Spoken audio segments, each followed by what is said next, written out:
تاكو وي بابتا وي موضوع والتفاصيل اي موضوع بوريم وبيودي بكم لانوني روجي قرتن ولاني تكوين عادات تازه لانسان وي عادات بين الصالقه لازم بزاني عاده كس عاده او طبيعه او تصرف ايش نبي هبت باللغه الانجليزيه. هبت معناه كس يشد ماكدوجل عالمي النفس تعريفه كذا يشد هر تصرفك للتصرفات مان وده السلوك يعني تصرف كيمن تكراري كيمن ومحاوله كيمن تكراري بكيمن وبوده سلوك شبه فطري ارامان هاي سلوك شرطيه سلوك يعني بس حركي بودن او سكردن بود او تصرفات حتى انفعالي حتى نفسي بوده عاده لاي انسان وقتي تكراري كد انسان بطريقه مستمره بدون شعور يعني ما بعض التصرفات من ديني من تكراري كيم لا شعوريا مش كلابوشا دينيم يك تعزيز يكك باداش دينيم لا مقابل او لا دور بربان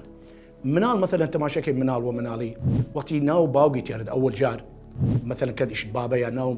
داداي تيرد يا ناو مامي تيرد دين وقتي باو ودايق خوشي كان راي اي خوشي كردني يعني انا منالقا